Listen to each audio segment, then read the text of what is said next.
Hello everyone, I'm coming to you guys live from OG's class. So classes will be the same, but different setting for sure. Okay, so let's go ahead and begin with this quick little warm up. For this question, I want you to go ahead and think about it in the sense of what are these other coordinates right here. So let's go ahead and call this coordinate x, y, x, y. Let's label this B. Let's label this A. Let's label this C. So given that the radius on this circle is a unit of 1, and we can see it here from the origin to this unit right here. It is 1, 0. So I want you to go ahead and find the other coordinates. So go ahead and pause the video right here and give it a try. So hopefully you were able to see that from the center all the way up, we can see that my horizontal, right, my axis did not move, but my vertical did. It moved up 1 unit. So this coordinate right here is going to be 0 and 1. Okay, ideally, if I go from the center, I go to the left to point B, I can see that I moved left of the 0, so it's going to be -1, and the y did not move anything in height, so it's changed at stayed at 0. So at point C, we can go ahead and see that from the center, I went down, and that will go ahead and give me the point 0 in my horizontal and -1 in my vertical because I went down a unit. Okay, so let's go ahead and begin. Let's look at a week at a glance. We can see that Monday, we're doing this today as drawing the entire unit circle, and we will have a unit circle drawing that's due Wednesday. On Tuesday, we're going to go ahead and do an activity in class, and I will be offering tutorials at 3:40. Okay, and the rest of the assignments will be on the notebook, and it's going to be super fun. You're going to see. Okay, so for today, what we want to go ahead and do is construct a unit circle just to build a foundation on what we were been learning the entire unit. Okay, so some of us are going to be like, what the heck is a unit circle and why do I need to know it? Well, keep in mind, during this COVID time, you probably don't have a nice calculator or a calculator in general. So this right here, the unit circle is used to like help us evaluate trig functions, and they're honestly not that bad if you go ahead and learn some of these characteristics. Okay. So the big picture here is the unit circle, as we can see on the screen, is this nice, um, um, I mean, pretty much you can see it has the degrees, it has the radius, and has these coordinates. So let's go ahead and break it down, okay? So go ahead and do this little pre-work. So I'm gonna go ahead and ask you guys to get out a graphing piece of paper, some circular object. The advantage of being and learning from home is that you probably can find like a bowl or a plate, um, and in there you can go ahead and trace out a nice little pretty circle. So the thing that I want you guys to know is that you will need at least 3 different colored pencils, and that should help us out for our radians, our degrees, and our coordinates. Okay, so go ahead and get that circular object, go ahead and trace a circle, or you can try your best to do it freehand. Ideally, as long as the circle is as big as like, like that, that would be my circle. As long as it's as big as your hand, I think you should be fine. So as I was saying, like a plate can work or something like that. Look at my hand. So yeah, as long as it's bigger than your hand, you should be fine. So let's go ahead and begin. I'm gonna go ahead and start by first of all hiding all these panels. So I'm gonna hide this right here. Okay. So we're gonna go ahead and see that I went ahead and labeled what we saw in the do now, these coordinates right here. This point right here is 1, 0, right? Because from the center I went to the right, so 1, 0, and then from the center I went up, so 0, 1, and from the center I went to the left, right? And I got -1, 0, and from the center I went down from 0, -1. That's what we saw in the do now. Okay, what I want you to know is that we're gonna look at it by quadrants, okay? So in every slide, I'm gonna restart over, but you don't have to. You're just filling in each quadrant. I just know it's gonna get really messy on my side because I'm limited to this screen versus me having the whole whiteboard, you know? Okay, so right here, I want you to know that this is 0 degrees, right? 0 radians, okay? The next one up, this right here, is 30 degrees. So go ahead and label it from this arc. There's 30, and then this right here is 45 degrees. And you know what? Just to make it nice, I'm going to draw it here. So 30, and this will be 45. This will be 60. And this right here will be 90 degrees. So just to make it a little bit nicer. Okay. Because I know in class I was trying to put it wherever it fits. So, and here I'm going to be more exact. So the navy blue will be my degrees. And let's not forget the degree signs. Let's be civil here, right? Okay. By now, we should know how to convert these into radians. So let's go ahead and convert these. Hopefully by now you've looked at your notes and seen that pi over, I'm sorry, 30 degrees is pi over 6. 45 degrees is pi over 4. And 60 degrees is pi over 3. And last but not least, 90 is pi over 2. Okay? All right, so that is what we have so far. Now, what I need you to know next is that we have these coordinates right here at these points. We have this coordinate. Okay, we have these coordinates all the way around. The same way we have these coordinates right here for the right at the what I want to say the critical points, but I guess on the horizontal and vertical points, we have these coordinates right here. Now, I'm going to go ahead and give them to you, but tomorrow we're going to go ahead and evaluate and find out where they come from. Okay, and honestly, they're not that bad, but as of right now, I'm going to go ahead and give them to you. Okay, so right here, what we're going to go ahead and see is that I have this coordinate, and I'm going to call it square root of 3 over 2, and this is 1/2.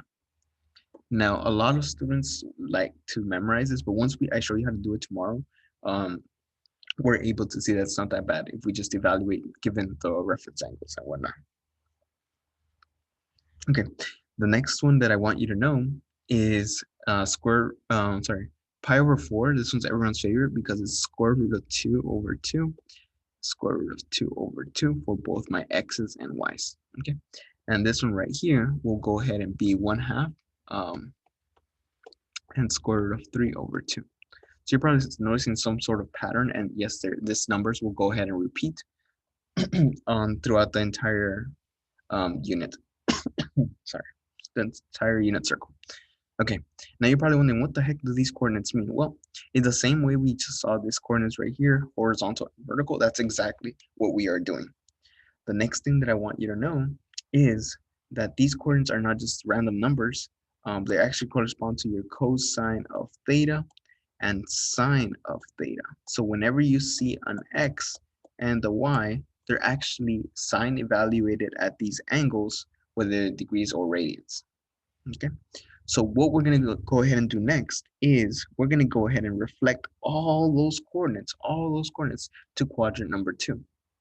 Okay, so I want you to think about that. What coordinate, the x or y, will be negative if I reflect all these points to the quadrant to the left? So think about unit 1 where we went ahead and changed the values when they were reflected over the y-axis. What values changed? Let's do it. Okay, so the same thing goes.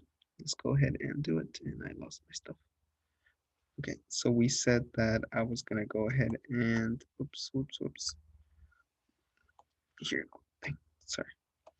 So let's go ahead and find out what are these angles.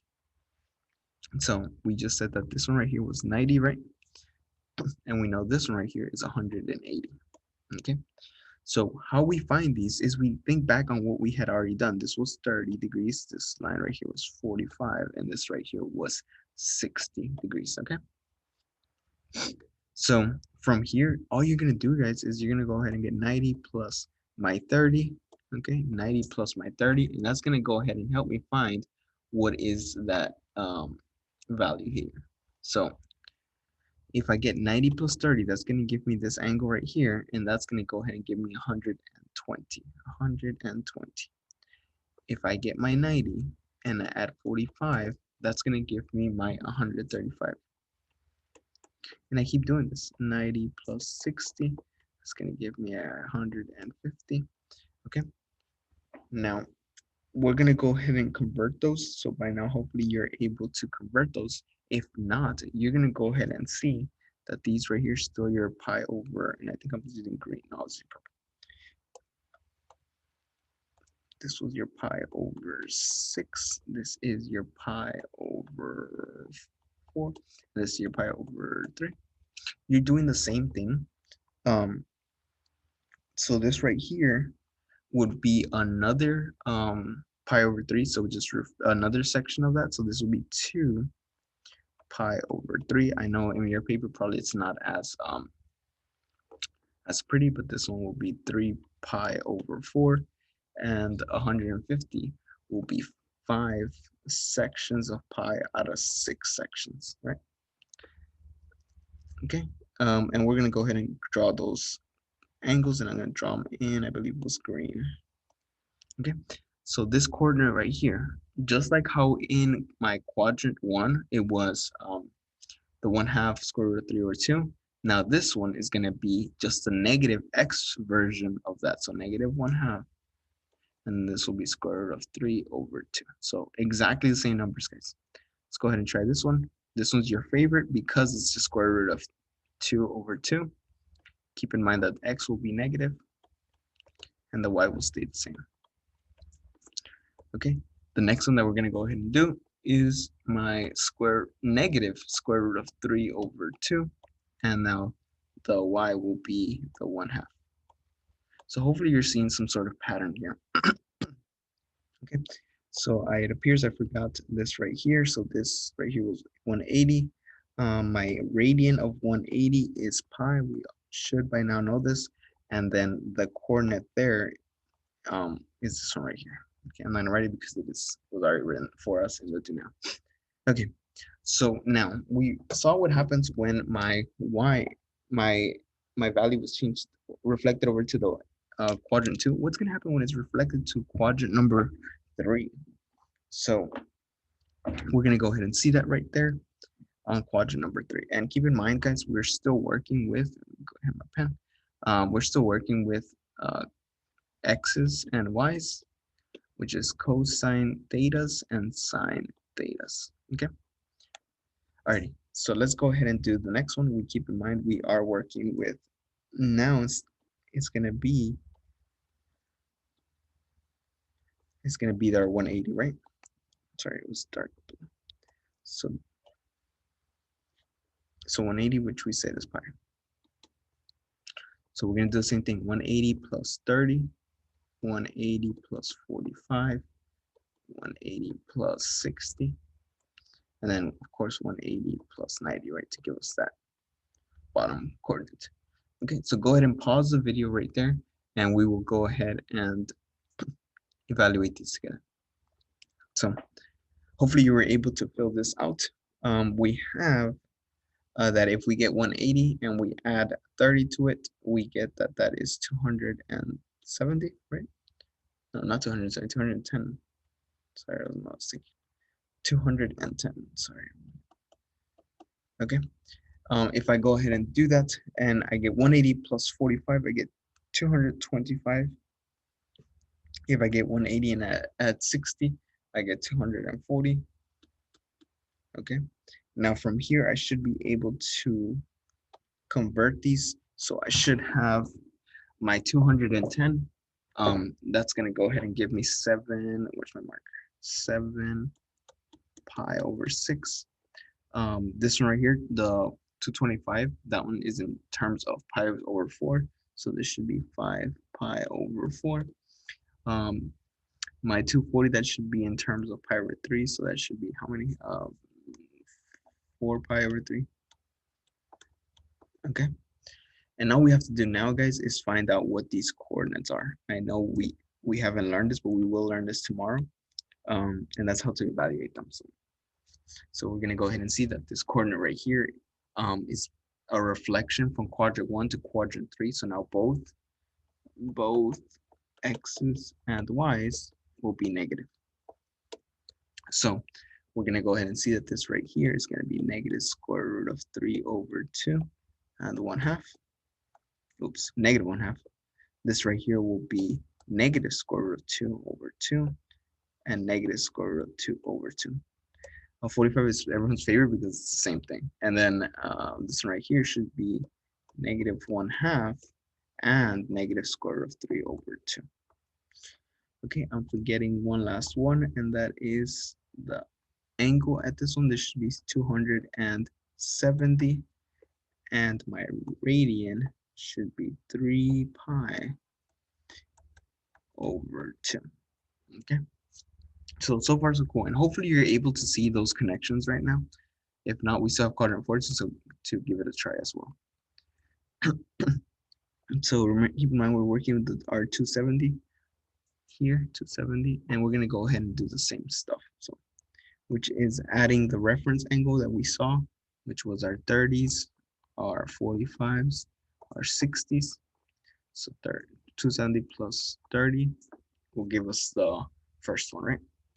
So go ahead and pause the video so you guys can go ahead and try that on your own. So go ahead and pause the video to fill in the quadrants. Okay.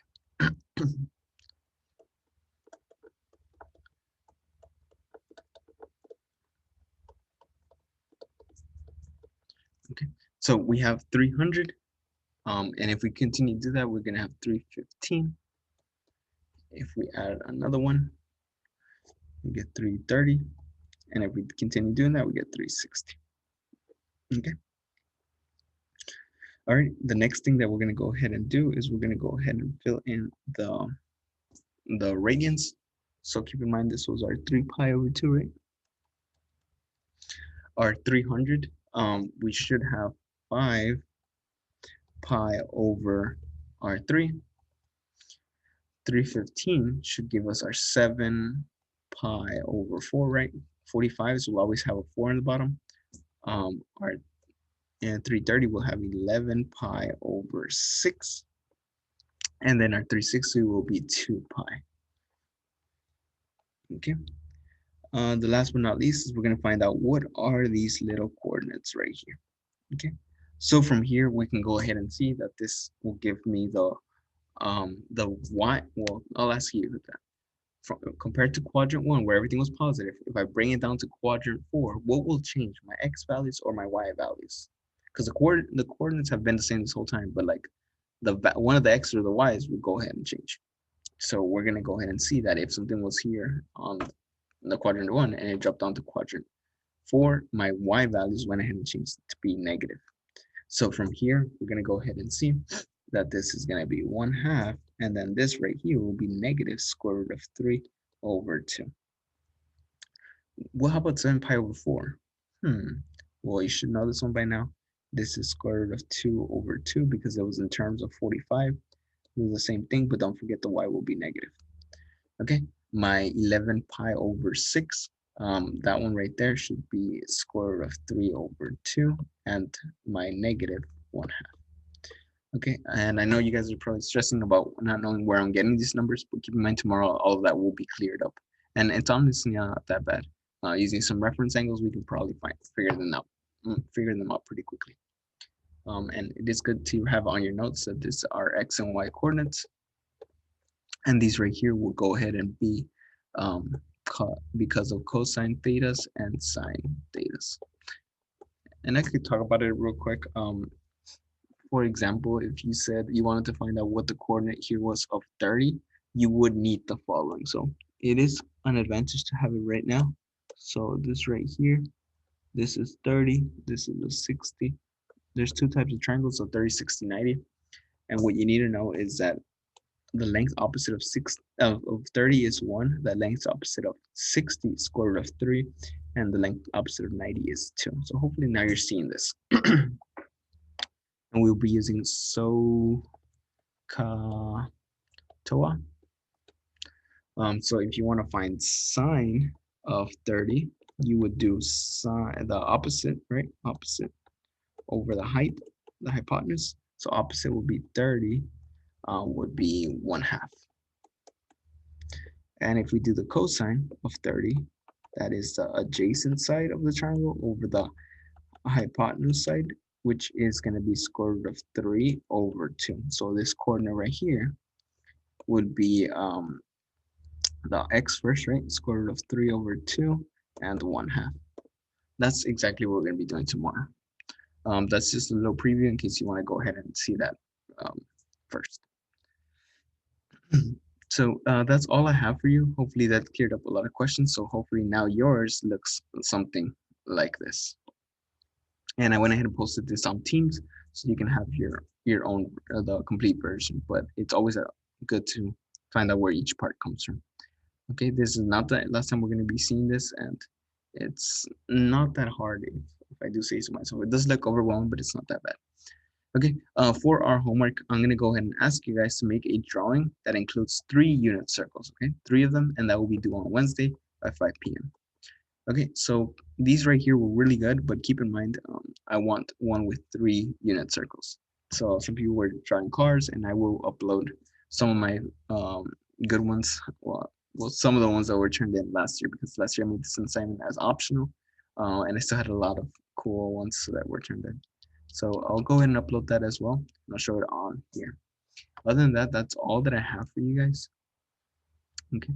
Hopefully you guys have a good rest of your day, and I'll see you on the next video. Later.